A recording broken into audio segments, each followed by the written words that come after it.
الحمد لله نحمده ونستعينه ونستغفره ونؤمن به ونتوكل عليه ونعوذ بالله من شرور أنفسنا ومن سيئات أعمالنا. من يهده الله فلا مضل له ومن يضلله فلا هادي له، ونشهد أن لا إله إلا الله وحده لا شريك له، ونشهد أن سيدنا وسندنا وحبيبنا وشفيعنا ونبينا ومولانا محمدا عبده ورسوله صلى الله تعالى عليه وعلى آله وأصحابه أجمعين. أما بعد فأعوذ بالله من الشيطان الرجيم. بسم الله الرحمن الرحيم. إنا نحن نزلنا الذكر وإنا له لحافظون. وأخرج الإمام ابن ماجة رحمه الله تعالى بسنده المتصل إلى صحابي جليل أبي عنابة الخولاني رضي الله تعالى عنه أنه قال: قال رسول الله صلى الله عليه وسلم: لا يزال الله سبحانه وتعالى يغرس في هذا الدين غرسا يستعملهم في طاعته. صدق الله مولانا العظيم وصدق رسوله النبي الأمي الكريم، ونحن على ذلك لمن الشاهدين والشاكرين والحمد لله رب العالمين. দারুল উলুম সামাদনগর মাদ্রাসার হাফেজ ছাত্রদের দস্তারবন্দি উপলক্ষে আয়োজিত এবং এলাকার মুরব্বিয়ানে কেরামের রুহের মাগফিরাতকে কেন্দ্র করে অনুষ্ঠিত আজকের গুরুত্বপূর্ণ ইসলাহি মাহফিলের আম খাস সকলের শ্রদ্ধাভাজন সম্মানিত মুরব্বী, অত্র অঞ্চলের প্রবীণ প্রসিদ্ধ আলেমে দ্বীন, ইমাম এবং খতিব হযরত মাওলানা মুফতি ফখরুল হাসান মাসউদ সাহেব দামাত বারাকাতুহুম, দারুল উলুম সামাদনগর মাদ্রাসার প্রতিষ্ঠাতা মুহতামিম,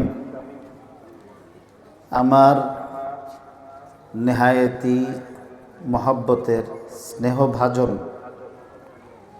আমি যাদেরকে নিয়ে গর্ব করি, আমি যাদের কলঙ্ক, হযরত মাওলানা হাফেজ আরিফ সাহেব দামাত বারাকাতুহুম,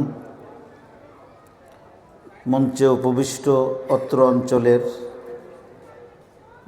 বিভিন্ন দ্বীনি জিম্মাদারির সাথে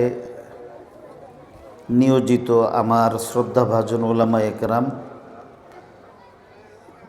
বাংলাদেশের প্রসিদ্ধ ইসলামী বিদ্যাপীঠ জামিয়া শারঈয়ার মালিবাগের কৃতি ছাত্র এবং ফারেক ফাজিল আরেক প্রসিদ্ধ মাদ্রাসা জামিয়া বারিধারার স্বনামধন্য উস্তাদ হযরত মাওলানা কেরামতুল্লাহ সাহেব সহ এলাকার মুরব্বিয়ানে কেরাম, প্যান্ডেলের নিচে উপবিষ্ট মাটিতে যারা বসে আছেন, আমার নেহায়েতি শ্রদ্ধাভাজন দিন দরদি ইমানদার মুসল্লি ভাইয়েরা, আজকের এই মাদ্রাসায় যারা পাগড়ি পেয়েছে, অভিভাবকবৃন্দ এবং আজিজ তলাবা, আমি আল্লাহ পাক রব্বুল আলামিনের দরবারে কিভাবে শুকরিয়া আদায় করব আমি ভাষা খুঁজে পাচ্ছি না।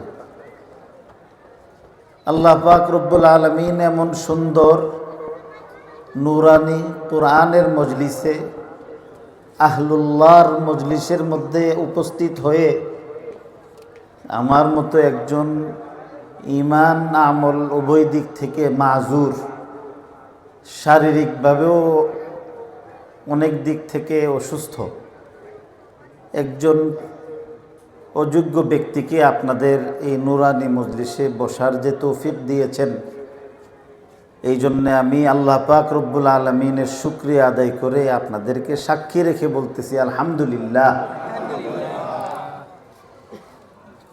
মাদ্রাসায় যখন পড়াইছি তখনও আমি ছাত্রদেরকে নিয়ে খুব আড্ডা দিতাম।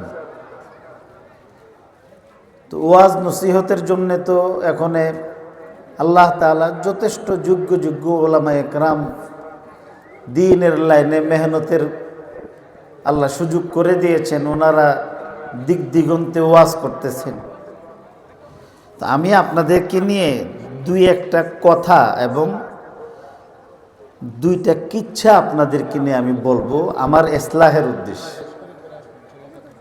প্রথম হলো, এটা এমন এক মজলিস যেই মজলিসে কোনো লাইট যদি না জ্বালানো হয়, একটা বাতিও যদি প্রজ্বলন না করা হয়, একটা মোমবাতিও যদি না জ্বালায়, আর অমাবস্যা পূর্ণিমার আধারের চেয়েও আরও কঠিন আধারও যদি হয়, তারপরও আসমানের এই আকাশ ভেদ করে ফেরেশতাদের জমাতের মধ্যে এই মজলিসগুলির আলো পৌঁছে। পৃথিবীর মানুষ যেমন আসমানের দিকে তাকাইলে আকাশ থেকে বিভিন্ন তারকার আলো দেখতে পায়, তো আসমানবাসীরাও আসমানে অবস্থান করে দুনিয়া থেকে কিছু এমন আলো এভাবে বিচ্ছুরিত হতে দেখেন। দুনিয়া থেকে যে আলোগুলো বিচ্ছুরিত হয়, ওই বিচ্ছুরিত আলোগুলোকে আকাশের অধিবাসীরা যা দেখে সেটা হলো এই ধরনের মজলিস। এই মজলিসে আল্লাহ তাআলা আমাকে আপনাকে যে বসার তৌফিক দিয়েছেন, এই জন্যে আমরা খুশি না বেজার? যদি খুশি হয়ে থাকি তাহলে আল্লাহকে রাজি খুশি করবার নিয়তে চক্ষুটা বন্ধ করে বলি আলহামদুলিল্লাহ, আলহামদুলিল্লাহ, আলহামদুলিল্লাহ। আপনাদেরকে এখানে বসার জন্যে খুব মসৃণ সুন্দর জায়গা দিছে, এমন ব্যবস্থা করতে পারছে আমি বিশ্বাস করতেছি না। কারণ আমি যখন হেঁটে হেঁটে আসছিলাম তখন আমার পায়ে এই হেঁটে হেঁটে আসাটাই আমার জন্য কষ্ট হইতেছিল। আমার মুরব্বী বলতেন, একটু আগে আমার ছাত্র ভাইদের সাথে বলতেছিলাম যে ব্যাঙের আবার সর্দি। তো আমি কেমন ব্যক্তি, আবার হেঁটে আসতে গিয়ে আমারও কষ্ট লাগছে। তো আপনাদের মতো ব্যক্তিদের এখানে বসতে পারাটা আরও বেশি কষ্ট হওয়ার কথা। আমি বেকল হইলাম এতটুকু বুঝি। মসৃণ না, মাটিতে বসছেন। এই জন্যে মাটিতে বসছেন যে এটার আমি ছোট্ট দুইটা ঘটনা বলবো, আপনারা এই ঘটনা শুনবেন, না হয় ঘটনা যাদের তাদেরকে শুনছেন। একজন হলো হযরত সুলাইমান আলাইহিস সালাতু ওয়াস সালামের আব্বা দাউদ আলাইহিস সালাম, জলিলুল কদর নবী ছিলেন। উনি যে যত বেশি ইমানদার হয় আল্লাহ তাআলা তাদেরকে তত বেশি আত্মমর্যাদা বুদ্ধ দান করেন, গায়রত তাদের বেশি। আর যার ইমানের মধ্যে যতটুকুন ঘাটতি আছে তার গায়রতের মধ্যে ততটুকুন ঘাটতি আছে। বেঈমান বেআমল মানুষ নিজের বউরে নিয়ে সারা দুনিয়ার মানুষকে দেখায়, আর ইমানদার মানুষ গরিব হইলেও একটা কম পয়সা দিয়া হলো তার স্ত্রীকে মর্যাদা দিয়া বুরকা পরাইয়া পরপুরুষের বেহায়া নির্লজ্জ কুদৃষ্টি থেকে স্ত্রীকে হেফাজত করে। আরেকজন তাকাইলে তার গায়রতে লাগে, কারণ তার ভিতরে ঈমান আছে। তো হযরত দাউদ আলাইহিস সালাম বাদশা ছিলেন, আবার নবী ছিলেন, নবীর বাবাও ছিলেন। তিনি যখন ওনার প্রাসাদ থেকে সিংহাসনে বসার জন্য যাইতেন, তো যাওয়ার সময় ওনার প্রাসাদের সামনে যে আঙ্গিনা আছে, এই আঙ্গিনা পার হয়ে তারপরে প্রাচীর, এই প্রাচীরের মধ্যে রাজবাড়ির গেট, এই গেটের চাবিটা ওনার কাছে থাকতো, উনি নিজে খুলতেন এবং যাওয়ার সময় নিজেই লাগাই যাইতেন। আর এত বড় প্রাচীর যে ভিতরে ওনার বিবিদেরকে উকি দিয়া উপর থেকে দেখারও কোনো সুযোগ ছিল না। কেন? এটা আল্লাহর বিধান, এটা মুমিনের মিরাস, এটা মুমিনের গায়রত, আত্মমর্যাদাবোধ। হযরত দাউদ আলাইহিস সালাম একদিন সিংহাসনে গেলেন, তালা দিয়া চাবি নিয়া, তো ফিরে আসলেন। ফিরে এসে দরজা খুলেই দেখেন যে ওনার প্রবেশদ্বার আর গৃহের মাঝখানের এই সুন্দর বাগান, ফুলে সুশোভিত এই আঙ্গিনার মধ্যে এই ফুলের চেয়েও আরো সুন্দর আরেক ব্যক্তি পায়চারি করতেছে। একবার ওইদিকে যেতেছে আর একবার ওইদিকে যেতেছে, এখানে তো মহিলারা আছে আর কেউ নাই। তো হযরত দাউদ আলাইহিস সালামের খুব গায়রতে লাগছে, রাগ লাগছে। এই রাগ লাগার কারণে তিনি ধমক দিয়া বললেন, মান আনতা ওয়া কাইফা দাখালতা, মান আনতা ওয়া কাইফা দাখালতা, এই তুমি কে এবং এখানে কিভাবে তুমি প্রবেশ করছো? চাবি তো আমার কাছে, একটাই চাবি, আর কারোর কাছে চাবি নেই, তুমি কিভাবে ঢুকছো? এখানে আমার বিবিরা আছে। এক তো নবী, অপরদিকে আবার তিনি বাদশাহ, আবার উনার বাড়ির মধ্যে উনার বিনা পারমিশনে ঢুকছে। এখানে ওনার স্ত্রীরা আছে, পর্দানিসীন নবী পত্নীরা আছে, নবীর মা আছে। তো ভয়ে তো অপরাধী ব্যক্তি সব সময় দুর্বল থাকে।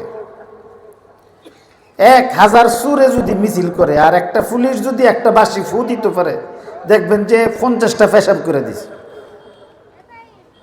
1 লাখ ইন্দুর যদি বিড়ালের বিরুদ্ধে মিছিল করে আর বিড়াল যদি খালি বলে ম্যাও, খালি ম্যাও যদি কইতে পারে, তো দেখবেন যে এই বিড়ালের মধ্যে 10,000 স্ট্রোক করে জায়গার মধ্যে ইঁদুর মারা গেছে। কারণ জাতে হইল ইঁদুর, আর ওইটা হইল বেমাইরাও অসুস্থ হইল সে কিন্তু বিড়াল। হযরত দাউদ আলাইহিস সালাম ধমক দেওয়ার পরে এই লোকের মধ্যে কোনো বাবুদয় হইল না, কোনো ভাবান্তর নেই, সে এইভাবে হাঁটতেছে।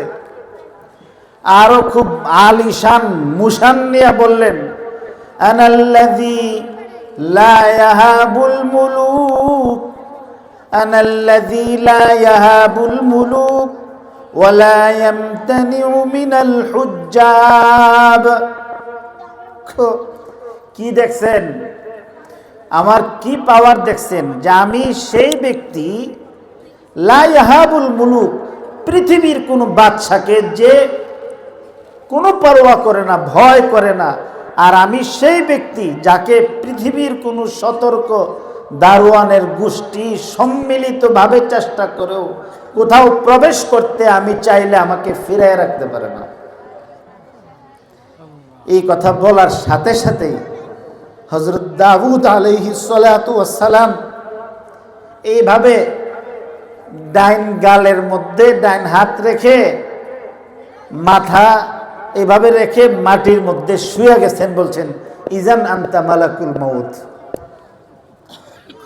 যে কোনো বাদশাকে ভয় করে না, পৃথিবীর কোনো শক্তি যাকে আটকায়ও রাখতে পারে না, এমন ক্ষমতাধর ব্যক্তি যদি আপনি হয়ে থাকেন, তাহলে আপনি আজরাইল, মৃত্যুর ফেরেশতা, আমার জান কবজ করার জন্য আসছেন। এই কথা বলে স্টেজের চেয়ারের মধ্যে বসে না, মাটির মধ্যে শুয়ে গেছে। তো হযরত দাউদ আলাইহিস সালাম শুয়েছিলেন কই? মাটির মধ্যে। আল্লাহ তাআলা দাউদ আলাইহিস সালামের আলোচনা করছি, উনিও হাসরের দিন কোরআন শরীফ তেলাওয়াত করবেন। আল্লাহ পাক আজকে যে একটা মাহফিল করছেন, এমন একটা মাহফিল আল্লাহ তাআলা হাসরের দিন বিচার কার্য শেষ করার পরে আল্লাহ ইন্তজাম করবেন। ওই মাহফিলের আয়োজক হবেন কে? আল্লাহ। ওই মাহফিলের আয়োজক আল্লাহ হবেন। এবং সেখানের মধ্যে হজরতে দাউদ আলাইহিস সালাতু ওয়াস সালাম তেলাওয়াত করবেন, রসুল করিম সাল্লাল্লাহু আলাইহি সাল্লাম তেলাওয়াত করবেন, এবং সব শেষে আল্লাহ পাক নিজেই তার বে আওয়াজ বে লেহেন আল্লাহ তাআলা তখন আল্লাহ নিজেই আল্লাহর জান্নাতি বান্দা বান্দীদেরকে নিজের কোরআন শরীফ পড়ে শোনাইবেন। আজকের এই মজলিসটা তো কোরআনের মজলিস, মাটিতে বইছেন। দাউদ আলাইহিস সালামের এই কেরাত আল্লাহ তাআলা যেন আমাকে আপনাদেরকে হাফেজ সাহেবদেরকে যারা হাফেজ বানাইছে, যারা ছেলে মেয়েদেরকে আদর করে ঘরের মধ্যে লালন পালন না করে আল্লাহর কালাম শিক্ষা করার জন্য মাদ্রাসা পাঠাইছে, এদের সকলের সঙ্গে আল্লাহ আমাদেরকে সেই মজলিসের শ্রোতা হওয়ার তৌফিক দান করুন। আরেকটা ঘটনা, মালিবাগ মাদ্রাসার প্রিন্সিপাল ছিলেন হযরত মাওলানা কাজী মুতাসিম বিল্লাহ রহমতুল্লাহ আলাইহি। উনি আমার উস্তাদ না, আমার আব্বার সাথী ছিলেন। মালিবাগ মাদ্রাসা সারা পৃথিবীতে এই সুনাম ছড়াইছে যেই মালিটার মেহনতে, তার নাম হইল কাজী মুতাসিম বিল্লাহ। কাজী মুতাসিম বিল্লাহ একটা ব্র্যান্ড, কোনো প্রতিষ্ঠান কোনো বিল্ডিংয়ের মধ্যে গিয়া বসতে হয় না, তিনি যেখানে বসেন সেখানেই মাদ্রাসা। যার উপর তার দৃষ্টি পড়ছে সেই মানুষ হয়েছে, যার মাথায় হাত বুলাইছেন মনীষী হয়েছে সেই ব্যক্তি। ওনার ডাক নাম ছিল বাহার, ওনার এক বোনের নাম ছিল নাহার। আমার আব্বার সঙ্গে খুব ভালো সম্পর্ক ছিল।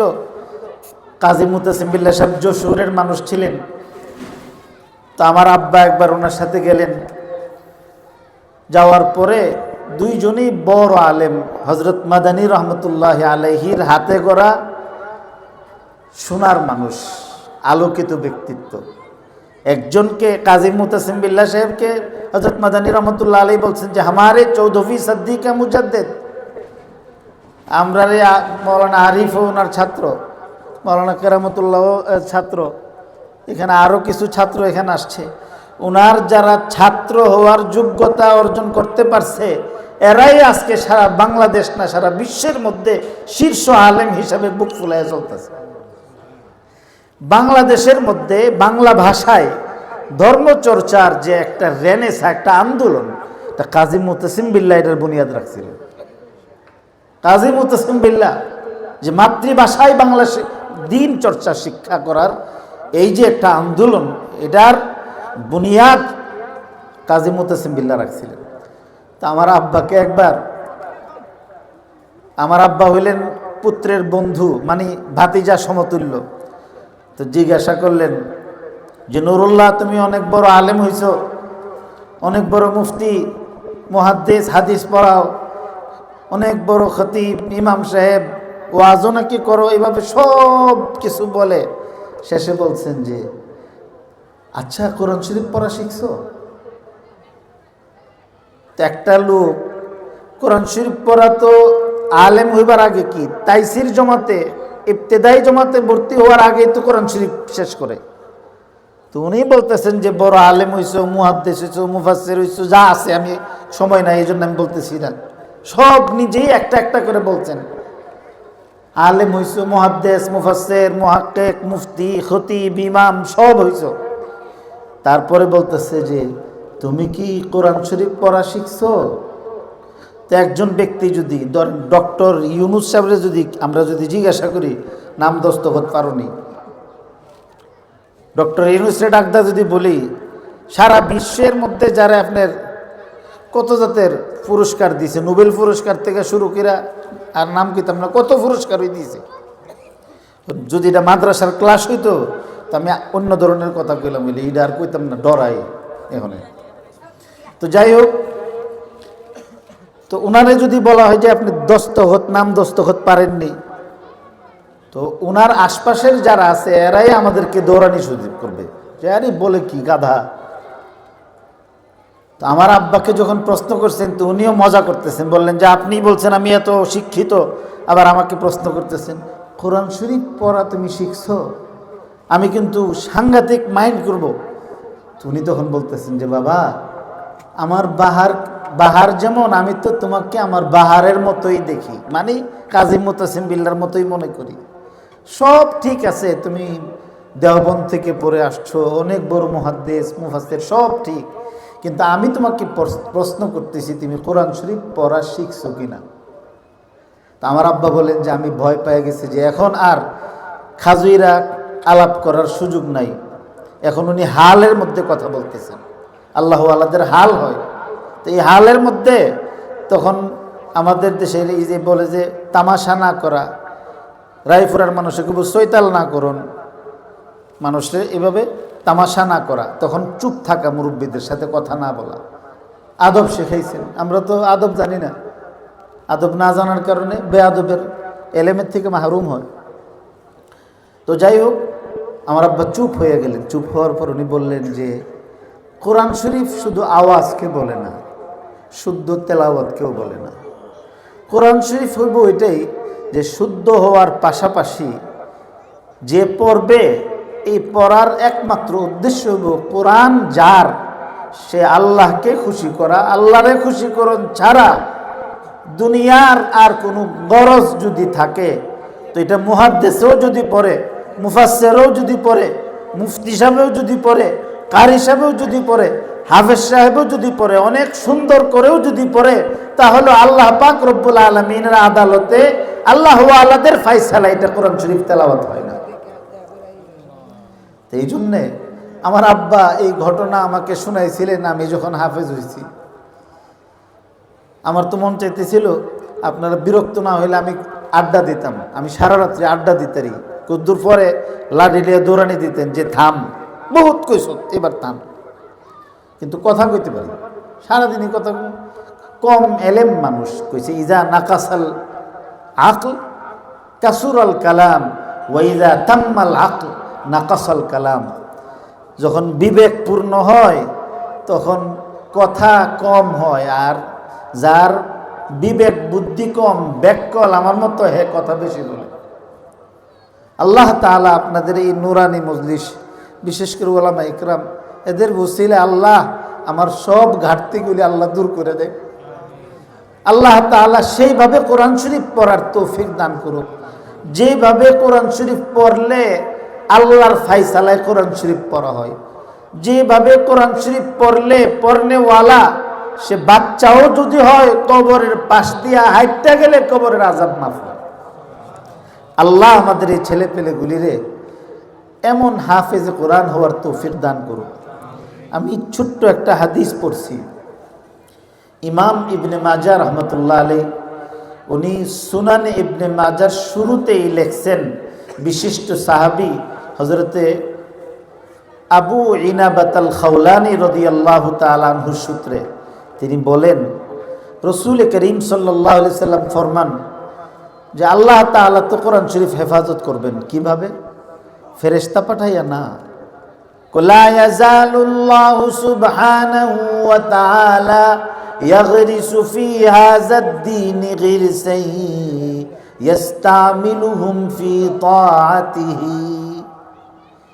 কিয়ামত পর্যন্ত আল্লাহ পাক রব্বুল আলামিন দ্বীনের উর্বর ভূমিটার মধ্যে কিছু উন্নত জাতের চারা রোপণ করবেন। ওই চারাগুলির দিয়া আল্লাহ এদেরকে ব্যবহার করবেন এবং তাদেরকে ব্যবহার করে আল্লাহ কোরআন হাদিস এবং দ্বীনকে হেফাজত করবেন। দ্বীন এর উপর যদি আক্রমণ আসে তখন আল্লাহ তাআলার এই চারাগুলি, লাগানো চারাগুলো, এই বিশেষ চারাগুলো হুঙ্কার দিয়ে উঠে নিজের প্রাণ বাজি রেখে নিজের ইজ্জত আবরু নিজের সব কিছু কুরবান করে আল্লাহর দ্বীনকে তারা হেফাজত করবে। আজকে এই ছাত্র যারা এখানে হাফেজ হয়েছে, আল্লাহ তাআলা তাদেরকে আল্লাহর কুদরতি হাতে লাগানো দ্বীনের হেফাজতগার সেই চারাই রূপান্তর করুক। এই মাদ্রাসাটা এই এলাকার জন্য একটা রহমত। এলাকার আপনারা সবাই সহযোগিতা করতেছেন, আরও বেশি সহযোগিতা করে এটাকে আরও সামনে অগ্রসর করার আপনাদেরকে ভূমিকা নিতে হবে। আল্লাহ আপনাদেরকে সেই তৌফিক দান করুক। আমাকে যেহেতু আমি আসলে মাঠ পর্যায়ের ওয়াজি না, এরপরও আজকে আমাদের আরেক ছাত্রের এখানে যাওয়ার কথা আছে, আসতে দেরি হয়ে গেছে। এই সামাদনগর এলাকাটার সাথে আমার একটা এমন সম্পর্ক হয়েছে যে এখানে আমার 2 ছেলেও পড়ে গেছে। তো সেই হিসাবে মাওলানা আরিফ শুধু আমার ছেলেদের উস্তাদ না, সে আমারও উস্তাদ। কারণ সন্তানদের উস্তাদ মা বাপের উস্তাদ হয়ে থাকে। আলেমদের সন্তান অনেক সময় আলেম হয় না। কাদের জানেন? ধরেন আলেম, উনি নিজে বড় আলেম হয়েছে, ওনার ছেলেও আপনার এখন পড়বে, কিন্তু পড়ার জন্যে যে উস্তাদের কাছে পাঠাইছে ওই উস্তাদ হইল ওই ছেলের বাবার ছাত্র। যেমন আরিফ আমার ছাত্র, এটা তার জন্য দুর্ভাগ্য, আমার জন্য সৌভাগ্য। তো যাই হোক, তো সেই হিসাবে উস্তাদ ছাত্রকে সারা জীবন ছাত্র মনে করে। তো যখন তার ছেলে তার কাছে পড়া আরম্ভ করে তখন আর ওই ছাত্র থাকে না, তখন ওই ছাত্রটা তার উস্তাদের উস্তাদ হয়ে যায়। তো এই জন্যে যদি নিজের ছাত্রের উস্তাদরে যদি সম্মান না করে আল্লাহ এলেম দেয় না। অনেক সময় আমাদের মতো সাধারণ কম আক্কলের আলেমরা নিজের ছেলেপেলেদেরকে ছাত্রদের কাছে পড়াইতে দিয়া তারপরে ওই নিজের ছাত্রকে ছাত্রের মতোই মূল্যায়ন করে।